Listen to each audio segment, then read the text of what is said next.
वैशाख शिवरात्रि शिव महापुराण की कथा कहती है, जैसे शरीर की कोई भी इंद्री में जैसे हाथ हो, कई कई माताओं के या पुरुष लोगों के, कई लोगों के, ये नहीं है कि तुम्हारे हाथ केवल तुम बूढ़े होगे तभी कांपते हैं। कई कई बहन बेटियों के, कई कई जवान लोगों के भी हाथ जब सीधा करवाओ तो कांपने लगता है, कंपन करता है। उनको लगता है कि हमको कोई रोग हो गया, कोई बीमारी हो गई।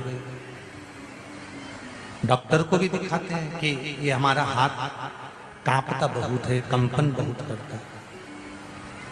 उसका एक उपाय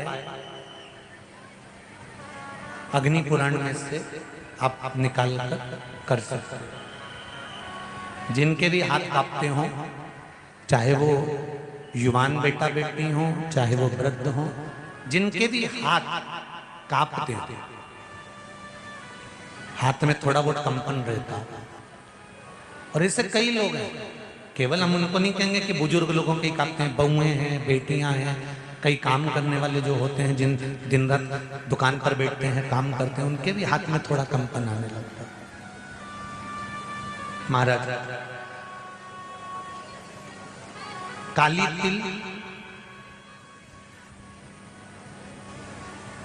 शंकर भगवान को किसी भी सोमवार के दिन समर्पित कर देते। उस काली तिल को चढ़ाने के बाद एक बेलपत्री, एक शमी पत्र शिव जी को चढ़ाना। बेलपत्री और शमी पत्र को उठाकर जहां से पानी, शिवलिंग, जलाधारी, ये पानी बहने का स्थान, जहां से पानी नीचे की ओर जाता है, बेलपत्री और शमी पत्र को उठाकर जहां से पानी नीचे की ओर जाता है, वहां उस पत्ती को रख दे। काली तिल को वापिस जलाधारी पर से शिवलिंग के से उतार कर लेकर आ जाए और उसको डब्बी में रख लें।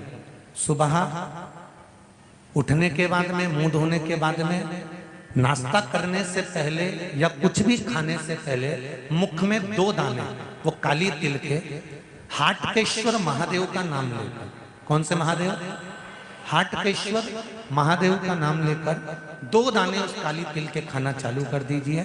8 दिन 9 दिन कर लो, हाथ में कंपन आना बंद हो जाएगा और आपका हाथ धीरे धीरे ठीक हो जाएगा। माताओं से निवेदन, बड़ा सुंदर भाव से फिर निवेदन करूंगा, जिसका बेटा, जिसका बच्चा मंद बुद्धि हो, विवेक काम नहीं कर रहा हो, बुद्धि काम नहीं कर रही, चित्त काम नहीं कर रहा,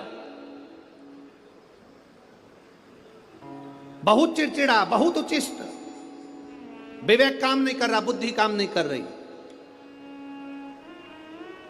हां, यहां तक शिव महापुराण की कथा कहती है, एक बीमारी होती है जिसमें नसें शरीर की काम करना बंद कर देती है, और वो उस बीमारी का इलाज पूरे बाहर विदेश में भी नहीं है, जिसमें धीरे धीरे धीरे धीरे नाड़ियां, नसें बंद होती चली जाती है, पांव हाथ काम करना बंद कर देता है, फिर वाणी कम हो जाती है, नयन दिखना बंद हो जाता है, शरीर बेकार। उसके लिए भी कोई मंदबुद्धि है, उसके लिए भी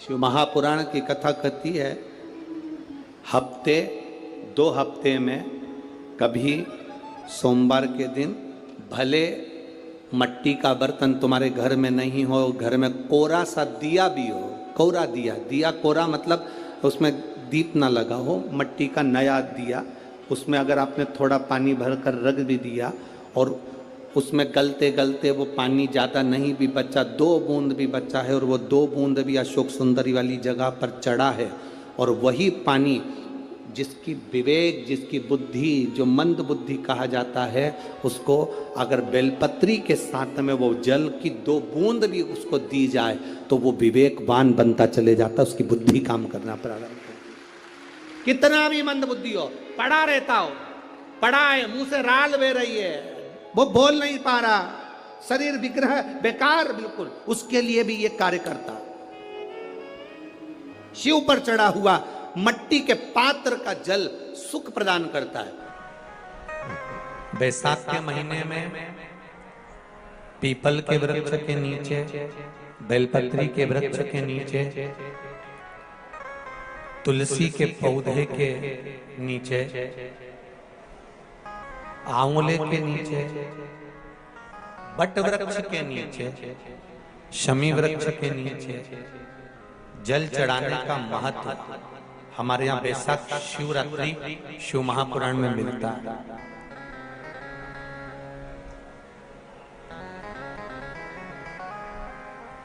और जल की महत्वता क्या है?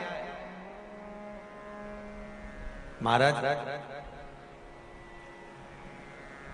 जैसे देवराज ने भगवान शंकर के मंदिर में पहुंचकर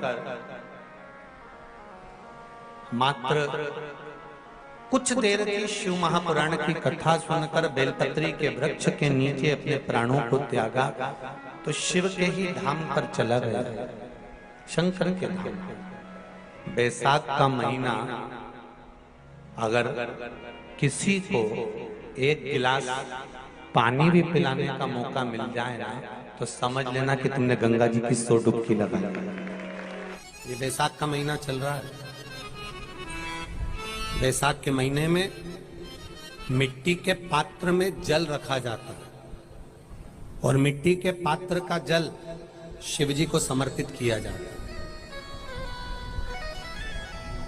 बैसाख चरित्र स्कंद पुराण में उठाकर पढ़ना कि आखिर मिट्टी के पात्र का जल बैसाख के महीने में शंकर को क्यों चढ़ाया जाता है। अगर मिट्टी का पात्र भी नहीं हो, तुम्हारे घर में मटका हो, सुरई हो, वो भी नहीं हो, तो एक दिए में मिट्टी के पानी भर लो और वो पानी तांबे के कलश के अंदर जो पानी है उसमें मिला लो। पर मिट्टी का जल शिव जी को क्यों चढ़ाया जाता है?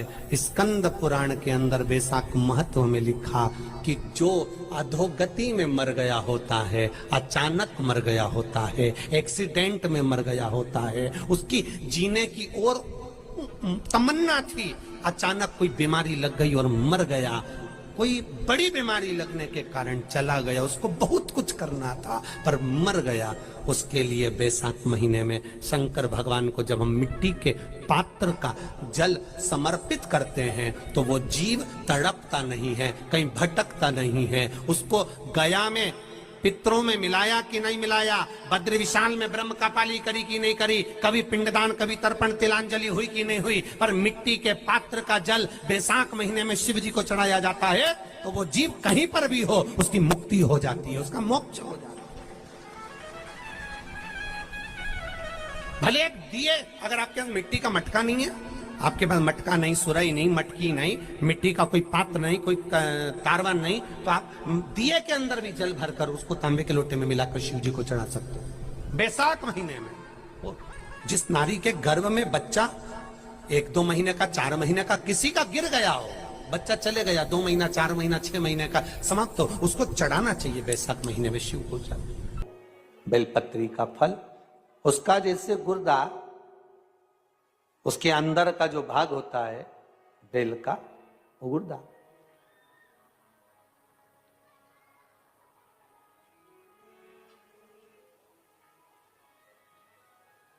उसको अग्नि में जलाकर उसकी भस्म तैयार कर कर छान कर जब जब आपके यहां विद्वान ब्राह्मण शिव जी का अभिषेक कराते हैं, पूजन कराते हैं, तो उसमें लिखते हैं पूजन के साहित्य में बेलपत्री, धतूरा, दुर्वा, ये उसमें नीचे लिखेंगे भस्म। लिखते कि नहीं लिखते? लिखते हैं ना, भस्म अभिषेक में चाहिए रहती। तब उस भस्म का थोड़ा सा भी भाग आप अगर शिव को समर्पित कर रहे हो तो ये जान लें कि शंकर मनवांछित फल प्रदान कर रहे हैं, शिव फल प्रदान कर।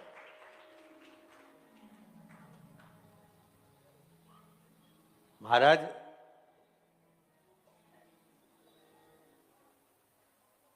बेलपत्री के वृक्ष के नीचे बैठकर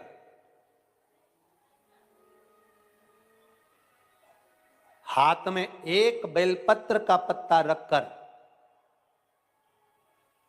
आप पंचाक्षर मंत्र नमः शिवाय, ओम नमः शिवाय या श्री शिवाय नमस्तुभ्यम या महामृत्युंजय मंत्र का स्मरण कर रहे हो, पर डंडी का भाग अपनी ओर, बेलपत्र की बीच वाली पत्ती का भाग बीच वाली उंगली की ओर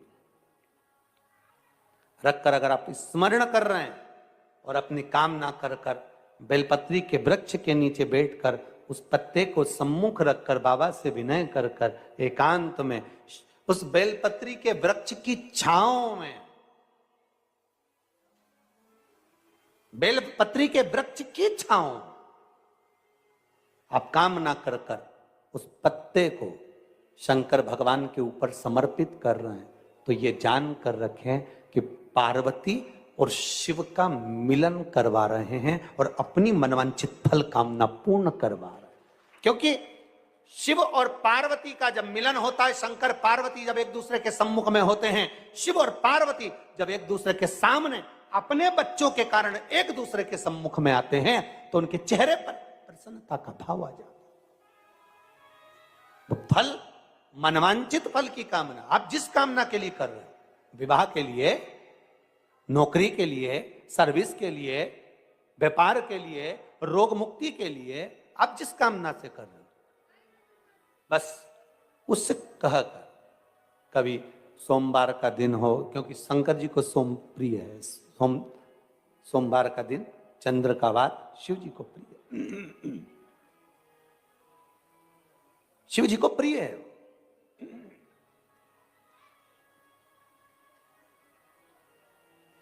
किसी ने पूछा, गुरुजी शिव जी की प्रियता चंद्र में?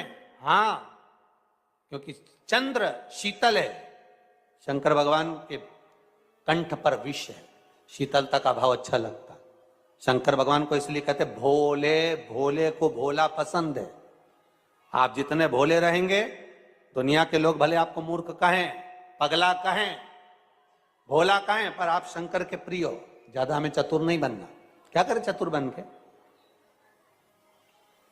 बेलपत्री के वृक्ष में जो बेल लगा हुआ है, जो फल लगा हुआ है, उस फल की मुझे महत्वता श्रवण कर। लिंग पुराण कहती है,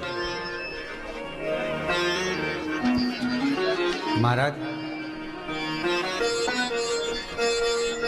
जो बच्चा हकलाता हो, अर्थात बोलते बोलते अटक जाता हो या वाणी हकला रही हो, तो शास्त्र कहता है कि बेल का जो फल होता है, उस बेल के फल को धीरे से फोड़कर ऊपर से चक्कू से उसको साफ कर कर अंदर से पूरे उसका जो गुर्दा है बेल के फल का, उसको निकालना है। और उस बेल के फल का जो गुर्दा है उसको निकाल कर वो खाली कर लीजिए बेल का। महाराज सोमवार के सोमवार 5 सोमवार उसमें पानी भरकर भगवान शंकर को समर्पित करिए। एक पात्र, शिवलिंग में से जो जल नीचे गिरे उसके उधर पात्र को लगा लीजिए। महाराज समर्पित कर कर जल को झेल कर ले आइए। जो व्यक्ति वाणी से हकला रहा हो, उस व्यक्ति को वो जल भगवान शंकर का जो शिव महापुराण का मूल मंत्र है, श्री शिवाय नमस्तुभ्यम, उस मंत्र का जाप कराकर धीरे धीरे बुलवाते हुए उस पानी को पिलाना प्रारंभ कर दीजिए। केवल सोमवार को ही करना है और सोमवार को ही पिलाना है, इसके सिवाय नहीं करना है। महाराज जैसे मंत्र बोलते जाए, श्री शिवाय नमस्तुभ्यम बोलते जाए और धीरे धीरे उसको पानी पिलाते जाए, श्री शिवाय नमस्तुभ्यम बोलते जाए और पानी पिलाते जाए। महाराज धीरे धीरे आप 5 सोमवार करोगे, उसकी वाणी में अटकना बंद हो जाएगा, धीरे धीरे उसकी वाणी श्रेष्ठता की ओर अग्रणी होगी। तो बीले की महत्वता भगवान लिंग पुराण के अंतर्गत वर्णन कर रहे हैं, भगवान शिव कह रहे हैं। स्कंद पुराण के अंतर्गत, लिंग पुराण के अंतर्गत, नर्मदा पुराण के अंतर्गत, शिव महापुराण के अंतर्गत कि जो बीला है, इस बीले की महत्वता, इस बीले का सुख क्या है। तो क्या कहा महाराज जी? भगवान शिव कहते हैं, अरे पार्वती 1000 अश्वमेध यज्ञ में अग्नि कुंड के अंदर पूर्ण आहुति पर जो गोला समर्पित किया जाता है और एक बेल, एक बीला बैसाख महीने में जो मुझे समर्पित कर देता है उसको 1000 अश्वमेध यज्ञ का पुण्य फल प्राप्त हो जाता है। मात्र एक बेल।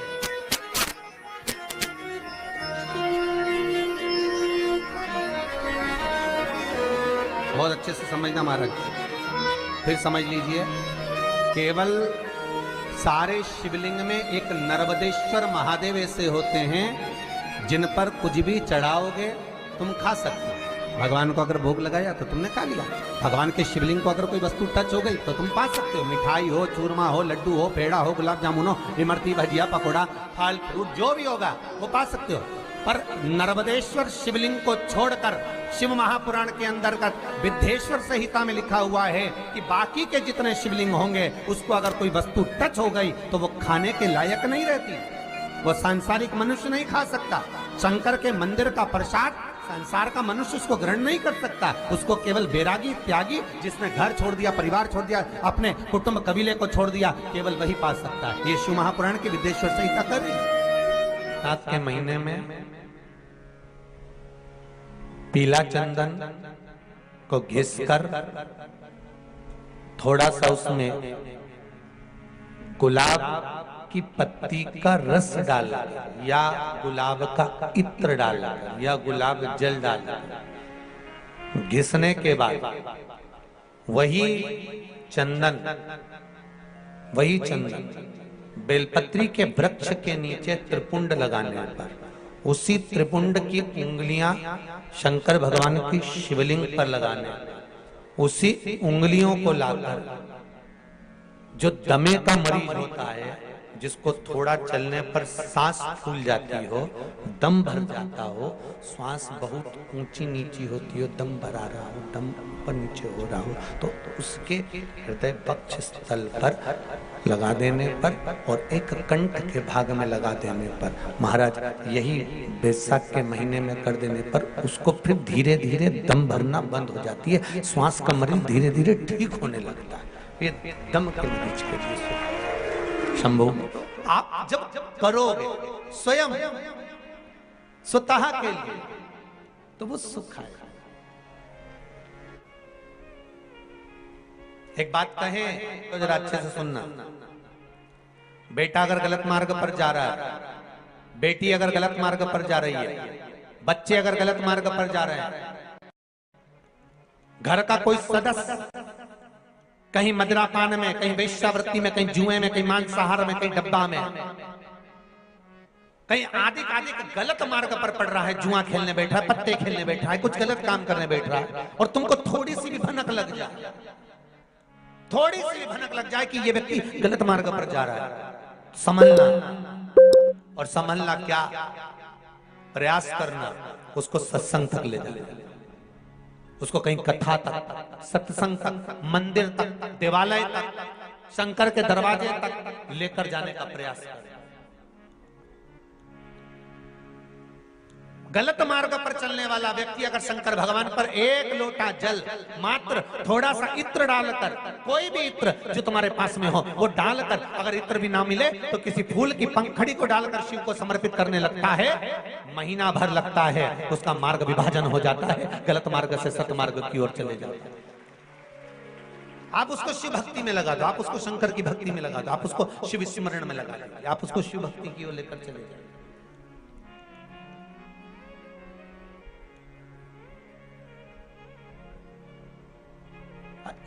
जितने प्रयोग बताए जाते हैं, जितने यहाँ से उपाय बताए जाते हैं, ये उपाय, ये प्रयोग, ये सारे जो प्रयोग हैं, उपाय हैं, ये ध्यान देना, ये दूसरों से कराने के नहीं, अपन को खुद को करना पड़ते हैं। जो गलत मार्ग पर चल रहा है तो वो खुद करे।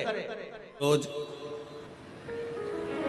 शंकर के मंदिर में प्रतिदिन जाने वाले को और एक और चीज अपने स्मरण में रहे, अगर शिव के मंदिर नहीं जा सकते तो अपने घर में जो शिवलिंग है उस पर जल चढ़ाओ, और यदि आप अपने शंकर के घर में शिवलिंग पर भी जल नहीं चढ़ा पा रहे हो तो किसी बेलपत्री का वृक्ष हो, उस वृक्ष के नीचे भी जल चढ़ाओ।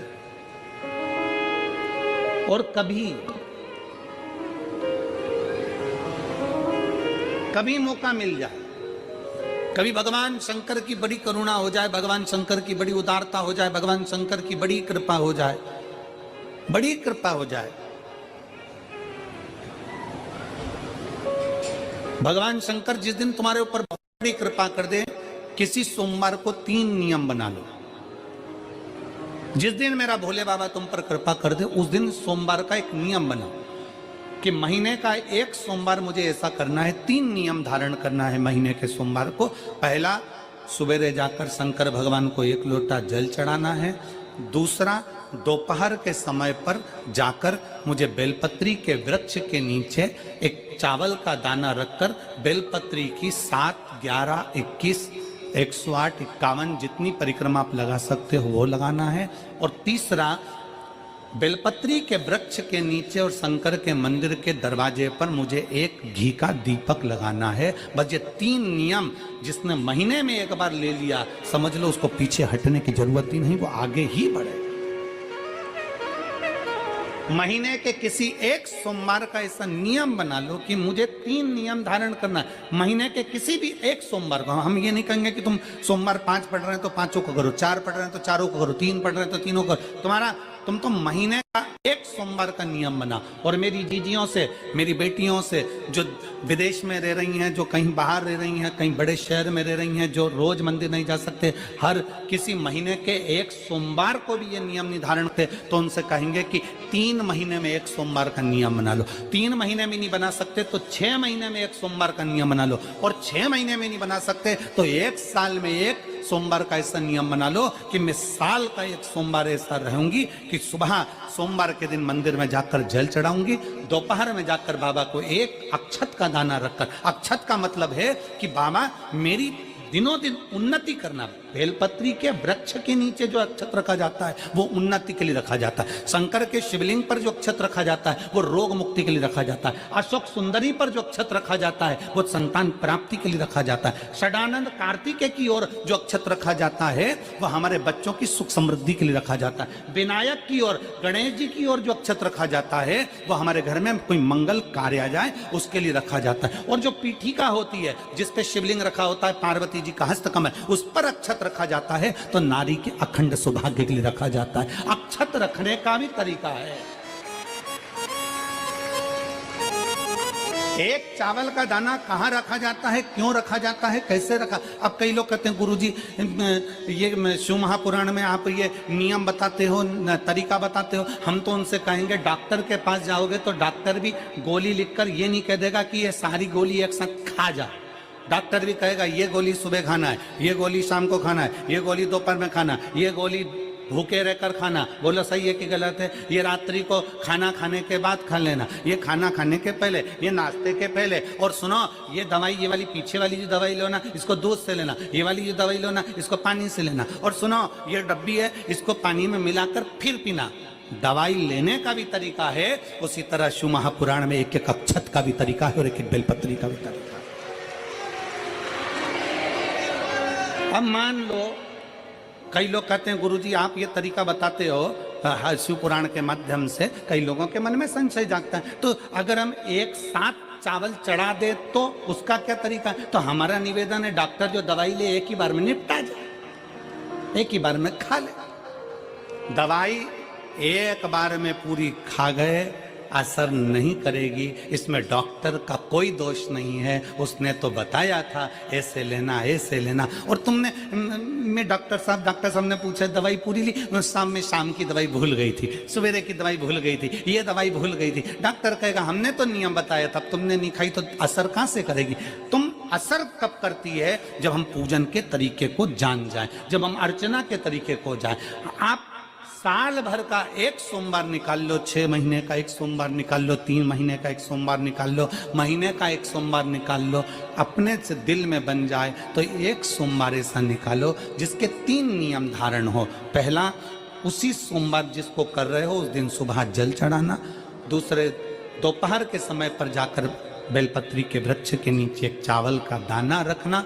और परिक्रमा बेलपत्र की जितनी तुमसे बन जाए, जितनी तुम्हारे शरीर की कैपेसिटी हो, जितना तुम्हारा शरीर चलते बन जाए। हम तो ये भी नहीं कहते कि तुम भूखे रहकर भगवान का भजन करो, हम कभी नहीं कहते। हम तो यहां तक कहते हैं, हमारे पुष्टि मार्ग में यहां तक कहा गया कि वल्लभ कुल की एकादशी करो, भले बकरी जैसे चरो पर एकादशी करो। हम तो यहां तक कहते हैं कि बहुत समय से कल मेरी एकादशी है, एकादशी है, एकादशी है, एकादशी है, पूरे घर को हिलाकर रख दिया, एकादशी है, एकादशी, एकादशी है। बहू टेंशन में, बेटा डिप्रेशन में, पति पपीता ला ला के, सेव फल ला ला के, मूंगफली का दाना ला ला के, काजू कतली ला ला के, सेव फल ला ला के, और सारा सामान, साबूदाना और खिचड़ी और ना चिप्स ना जाने क्या क्या ला ला के, बेचारा पति एकादशी आती है वो नौमी से चिंता में पड़ जाता है।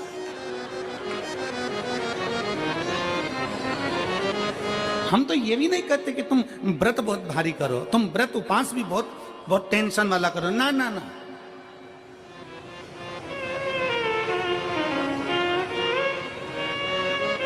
अपने को व्रत उपास भी इतना बहुत बहुत भूखे रह रहे हो, बहुत प्यासे रह रहे हो, और मालूम पड़े कि भगवान हमें मिलेगा, भगवान हमें मिलेगा। भगवान कहता है कि देख भाई, मैं भी भूखा नहीं रहता, तू भी भूखा मत रहे, मैं भी चकाचक रहता हूँ, तू भी चकाचक रहे, मैं भी अपने। और भगवान शंकर तो ये भी कहते हैं कि अपना परिवार भी मत छोड़ो। मेरे पास में पार्वती भी, एक ही देवता है जो विद फैमिली मंदिर में बैठता है। शंकर जी हैं तो पार्वती जी है, तो गणेश जी हैं, तो कार्तिकेय जी हैं, तो नंदी है, सब मंदिर के अंदर चाहिए। शंकर भगवान अपने पूरे परिवार के साथ। शंकर जी तो ये कहते हैं अकेले तुम क्यों रहते हो। शिव जी की एक बात अपने ध्यान में रखना, कितनी सुंदर बात है शंकर भगवान की, बहुत ध्यान में रखिएगा। आप जोहरी नहीं हो, हीरे को नहीं परख सकते। हम भी जोहरी नहीं है, हम हीरा को नहीं समझ सकते। पर भगवान शंकर ने पृथ्वी पर जिसको जन्म दिया उसको जोहरी बनाकर पैदा किया है, उसको जोहरी बनाकर भेजा है कि आप भले हीरा को न समझो चलेगा, पर अपने नजदीक में कोई दुखी है तो उसकी पीड़ा को जरूर समझना। भगवान शंकर कहते हैं उसकी पीड़ा का स्मरण रखना।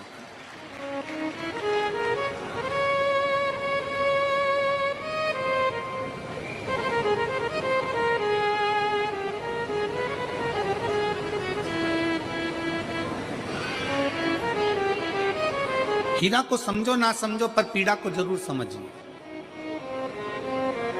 किसी के दर्द को जरूर समझिए, किसी के दुख को जरूर समझिए, किसी की तकलीफों को जरूर समझिए। पशुपतिनाथ का व्रत करते हो आप, 16 सोमवार का व्रत करते हो आप, संकट सोमवार का व्रत करते हो आप, शिवरात्रि का व्रत करते हो, सोमवार की अष्टमी का व्रत करते हो।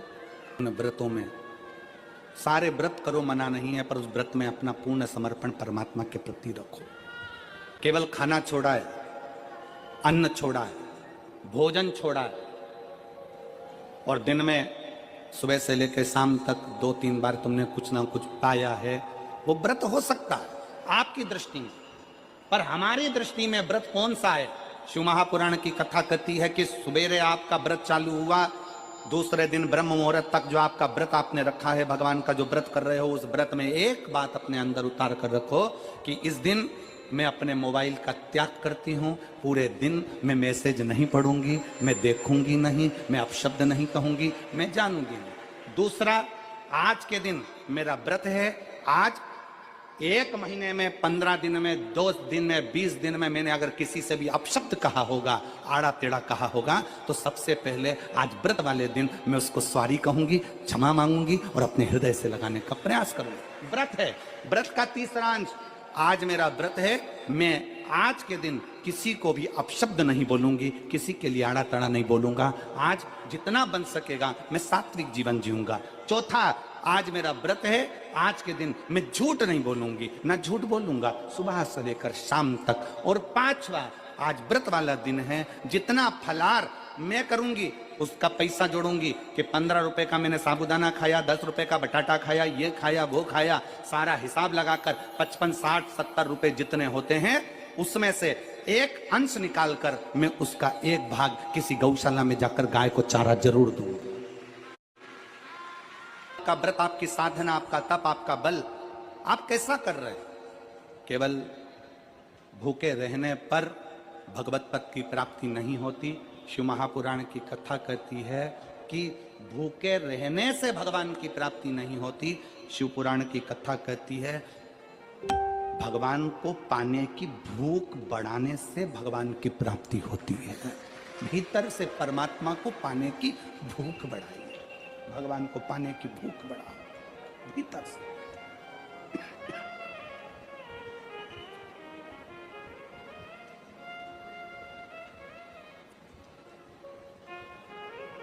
व्रत करो मना नहीं, तप करो मना नहीं, साधना करो मना नहीं, पर उस तप साधना में व्रत में परमात्मा को पाने की ललकता हो आपके भीतर।